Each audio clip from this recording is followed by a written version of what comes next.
Frage Nummer 31. Die Zusammenarbeit von Parteien zur Bildung einer Regierung nennt man in Deutschland Einheit, Koalition, Ministerium, Fraktion. Die Lösung ist Koalition. Frage Nummer 32. Was ist keine staatliche Gewalt in Deutschland? Gesetzgebung, Regierung, Presse, Rechtsprechung.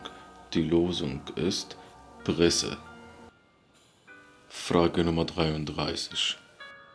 Welche Aussage ist richtig? In Deutschland sind Stadt- und Religionsgemeinschaften voneinander getrennt, bilden die Religionsgemeinschaften den Staat, ist der Staat abhängig von den Religionsgemeinschaften, bilden Stadt- und Religionsgemeinschaften eine Einheit. Die Lösung ist, sind Stadt- und Religionsgemeinschaften voneinander getrennt. Frage Nummer 34. Was ist Deutschland nicht? Eine Demokratie, ein Rechtsstaat, eine Monarchie, ein Sozialstaat. Die Lösung ist eine Monarchie.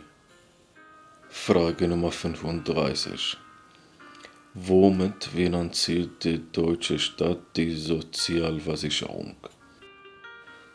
Kirchensteuern, Sozialabgaben, Spendengeldern, Vereinsbeiträgen.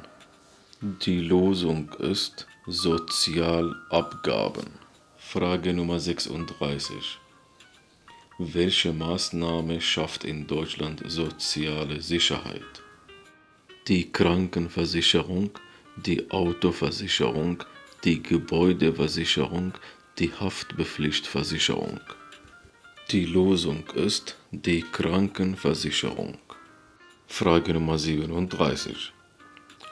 Wie werden die Regierungschefs, Regierungschefinnen der meisten Bundesländer in Deutschland genannt?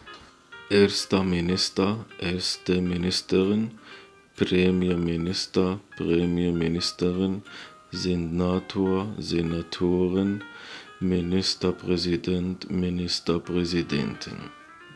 Die Lösung ist Ministerpräsident, Ministerpräsidentin. Frage Nummer 38. Die Bundesrepublik Deutschland ist ein demokratischer und sozialer Staatenverbund, Bundesstaat, Staatenbund, Zentralstaat. Die Lösung ist Bundesstaat. Frage Nummer 39. Was hat jedes deutsche Bundesland? Einen eigenen Außenminister, eine eigene Außenministerin, eine eigene Währung, eine eigene Armee, eine eigene Regierung. Die Lösung ist eine eigene Regierung. Frage Nummer 40. Mit welchen Worten beginnt die deutsche Nationalhymne? Volker, hört die Signale, Einigkeit und Recht und Freiheit, Freude schöner Götterfunken, Deutschland einig Vaterland.